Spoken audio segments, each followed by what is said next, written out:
Seorang TKW asal Banten nyaris kehilangan ginjalnya di negeri orang, tapi siapa sangka ilmu warisan leluhur justru menjadi penyelamat dari balik bayang-bayang maut. Ilmu rawa rontek TKW asal Banten gagalkan percobaan bedah paksa di Kamboja. Namaku Siti Maesaroh, biasa dipanggil Roh. Aku berasal dari Pandeglang, Banten. Hidupku sederhana, sangat jauh dari kata mewah. Aku anak pertama dari 5 bersaudara. Bapak sudah lama meninggal karena jatuh dari pohon kelapa, dan ibu hanya buruh tani dengan penghasilan tak seberapa. Sejak kecil aku sudah terbiasa hidup keras.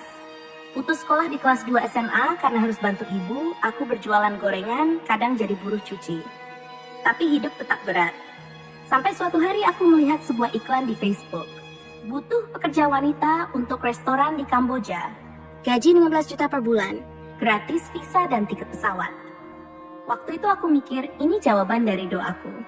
Aku nggak pikir panjang. Aku WA nomor yang ada di iklan itu. Dijawab cepat. Katanya namanya Mbak Ulan, orang Indonesia juga. Suaranya lembut, ramah. Katanya aku bisa langsung kerja, asal paspor ada. Aku minjam uang buat bikin paspor. Mbak Ulan janji, semua biaya bakal diganti kalau aku udah sampai Kamboja. Aku percaya aja. Lagi pula, siapa sih yang nggak tergiur gaji 15 juta per bulan? Di desa, 2 juta aja udah kaya raya. Akhirnya, 2 minggu kemudian, aku dijemput oleh seseorang bernama Pak Johan. Kami berangkat dari Jakarta, naik pesawat menuju Phnom Penh. Awalnya semua terasa seperti mimpi indah. Sampai akhirnya aku dibawa ke sebuah rumah besar. Bukan restoran, tapi rumah seperti gudang, tertutup, jendelanya ditutup teralis dan dijaga ketat. Waktu itu aku masih berpikir positif. Mungkin ini tempat pelatihan dulu. Tapi ketika malam tiba, aku mulai sadar, ini bukan tempat kerja, ini jebakan. Ada 8 perempuan lain di sana, semua dari Indonesia. Ada yang dari Medan, dari Jember, dari Makassar. Kami semua dikumpulkan dalam satu ruangan besar, tanpa tempat tidur, hanya beralaskan tikar. Makanan hanya 2 kali sehari. Air minum pun terbatas. Aku gemetar, takut. Tapi belum tahu seberapa parah sebenarnya situasi ini. 3 hari kemudian, salah satu dari kami, namanya Weni, dipanggil ke ruangan atas. Ia tak pernah kembali. Kami bertanya-tanya, tapi tak ada yang memberi jawaban. Yang jaga hanya bilang, diam aja, jangan banyak tanya. Malam itu aku mendengar jeritan dari lantai atas, jeritan perempuan. Aku yakin itu Weni. Tapi kami semua hanya bisa menutup telinga dan menangis dalam diam. Pagi harinya, seorang perempuan baru dimasukkan ke ruangan kami. Wajahnya pucat, kakinya berdarah, matanya kosong.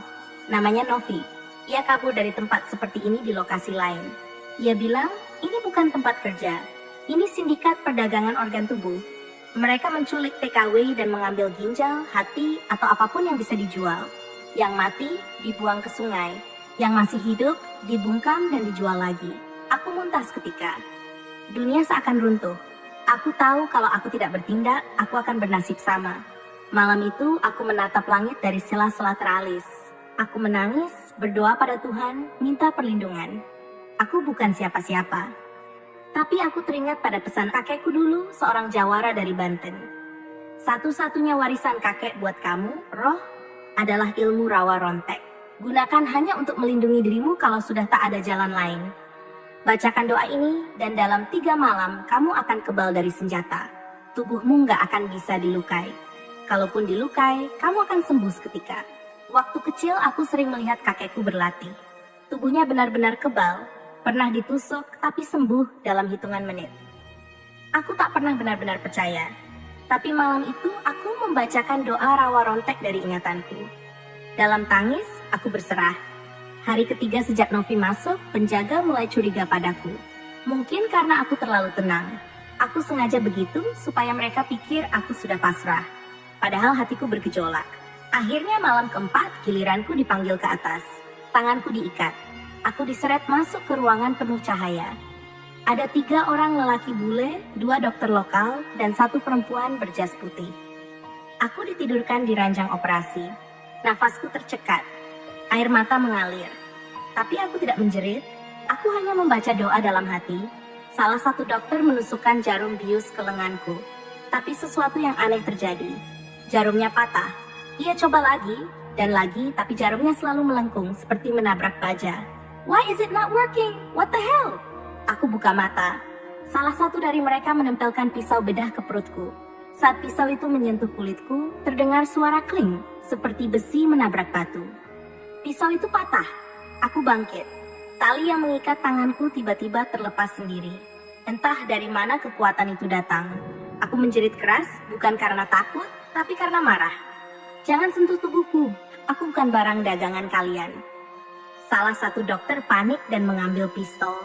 Ia menembak dadaku dari jarak dekat. Dor, tapi aku tak berdiri. Pelurunya mental. Dadaku hanya terasa hangat, lalu luka kecil yang sempat muncul lenyap seketika. Mereka mulai ketakutan. Aku melompat, menendang meja besi di dekatku. Tubuhku seolah ringan. Meja itu terlempar dan menghantam dua penjaga. Aku berlari keluar ruangan. Alarm berbunyi, tapi aku tak takut. Aku menabrak pintu besi dengan pundakku. Pintu itu jebol. Aku kembali ke ruangan bawah, membebaskan semua perempuan yang masih hidup. Kami berlari bersama. Aku melindungi mereka di depan. Penjaga mencoba menembak semua peluru mental.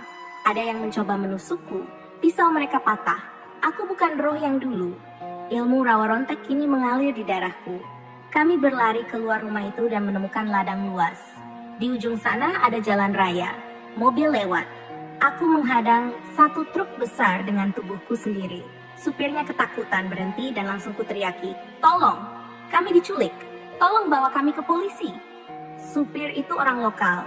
Tapi melihat kondisi kami, ia langsung paham. Ia membawa kami ke kantor polisi terdekat.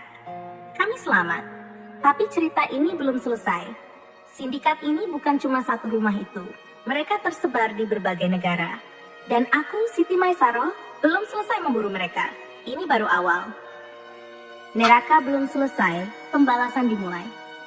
Setelah berhasil keluar dari rumah itu, hidup kami belum benar-benar aman. Aku dan 7 perempuan lainnya masih syok berat. Di kantor polisi, kami dimintai keterangan satu persatu. Polisi lokal terlihat bingung, antara percaya atau tidak. Mereka tidak mengira ada kejahatan sebesar ini di tengah kota Phnom Penh, apalagi melibatkan WNA seperti kami. Wajahku tetap dingin. Bekas tembakan di dadaku bahkan sudah hilang. Polisi sempat heran melihat tubuhku yang tak terluka sedikit pun. Aku hanya bilang, "Tuhan lindungi saya." Aku tak ingin menyebut soal ilmu rawa rontek. Belum saatnya. Tapi saat pemeriksaan masih berlangsung, sebuah mobil hitam berhenti di depan kantor polisi. 4 pria bertubuh besar turun, matanya tertuju padaku. Mereka bukan polisi. Bukan juga wartawan. Salah satu dari mereka memegang ponsel dan pura-pura menelepon. Padahal aku tahu ia sedang merekam. Aku langsung berdiri. "Itu mereka," kataku ke salah satu petugas. Polisi itu ragu, tapi saat melihat gerak-gerik mencurigakan mereka, ia segera mengusir mereka keluar. Tapi aku tahu mereka bukan orang sembarangan. Mereka antek sindikat. Dan mereka tahu aku masih hidup. Itu artinya, nyawaku masih diincar. Besoknya, kami dipindahkan ke shelter perlindungan WNI di KBRI Phnom Penh. Di sana kami dijaga ketat, makan teratur, tidur tenang, suasana nyaman. Tapi pikiranku tak pernah tenang. Setiap malam aku mimpi buruk. Mimpi suara jeritan Weni, mimpi Novi berdarah, mimpi tubuhku dipotong. Aku tak bisa duduk diam. Aku tahu sindikat ini tidak hanya ada di satu rumah itu. Aku yakin Weni belum mati. Aku yakin masih banyak TKW yang terjebak. Dan aku harus bertindak. Sore itu aku menyelinap keluar dari shelter. Aku tak ingin teman-temanku tahu. Aku menelusuri kembali jalanan tempat kami dulu kabur. Aku menyamar, pakai hoodie hitam dan masker. Aku menyamar sebagai perempuan lokal, bahkan bicara campur bahasa Khmer sedikit-sedikit yang kupelajari dari supir truk waktu itu. Aku menyusup ke daerah pasar gelap di kawasan Tulkork, tempat banyak buruh ilegal dan imigran gelap berkumpul. Di sana, aku menyamar sebagai pekerja restoran yang sedang cari saudara hilang. Dari satu warung ke warung lain, aku kumpulkan informasi. Banyak yang takut bicara, tapi satu orang, pria tua penjual rokok, bisik padaku, "Kalau cari orang hilang, coba tanya di gudang pelabuhan. Banyak yang dibawa ke sana dulu sebelum dijual keluar." Aku langsung pergi ke sana malam itu juga. Gudang tua itu gelap. Ada 2 pria berjaga, terlihat seperti tukang parkir biasa. Tapi aku tahu, mereka bukan tukang parkir. Aku dekati mereka perlahan. Saat mereka melihatku dan coba menahan, aku pura-pura panik. "Tolong, adik saya hilang, saya cari dia." Tapi mereka mencengkeram lenganku kasar. Salah satu dari mereka mencabut pisau, dan disitulah kesabaran habis. Aku tangkap tangan si pria dan langsung kuputar ke belakang. Pisau terjatuh. Satu lagi coba memukul, tapi tanganku lebih cepat. Satu pukulan di dada dan pria itu jatuh tak sadarkan diri. Aku buka pintu gudang. Gelap, bau obat-obatan menyengat, dan di sanalah aku lihat mereka. Perempuan-perempuan muda, tubuh lemah, matanya sayu, ada yang diikat, ada yang sudah tak sadar, beberapa diinfus. Aku segera membebaskan satu persatu. Tapi di tengah lorong aku lihat seorang gadis yang sangat kukenal, Winnie. Tubuhnya pucat, perutnya sudah dijahit kasar, tapi dia masih hidup. Napasnya lemah, aku menangis. "Winnie, ini aku, Roh." Dia membuka mata perlahan. Air matanya mengalir.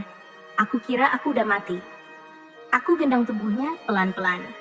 Tapi saat kami hendak keluar, suara sepatu bot terdengar. 3 orang masuk, 2 bersenjata, 1 wanita muda dengan jas putih yang pernah kulihat di ruang operasi. Dia menatapku tajam. "Kamu lagi?" Aku tak jawab. Tanganku mengepal. Peluru pertama ditembakkan, mental. Yang kedua aku tangkap langsung dengan tangan kosong. Wajah mereka mulai panik. Aku letakkan Winnie pelan lalu melangkah maju. "Bilang ke bosmu," kataku dingin, "ini baru awal." Aku lompat ke arah mereka. Tinju pertama menghantam perut penjaga. Dia terlempar ke dinding. Yang kedua mencoba menusukku, tapi pisaunya patah. Si wanita jas putih berlari, tapi aku tak kejar. Aku harus selamatkan Winnie dan yang lain. Malam itu kami kabur lewat jalur air. Aku gunakan perahu kecil nelayan yang bersandar di belakang gudang. Satu persatu gadis yang kubebaskan kubawa ke perahu. Total ada 9 orang. Kami menyusuri sungai tenang di bawah cahaya bulan.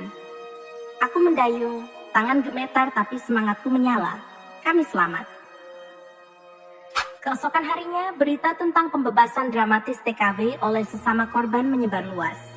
Beberapa media lokal menulis berita samar, karena tak ada yang tahu bagaimana aku bisa melawan para penjaga bersenjata.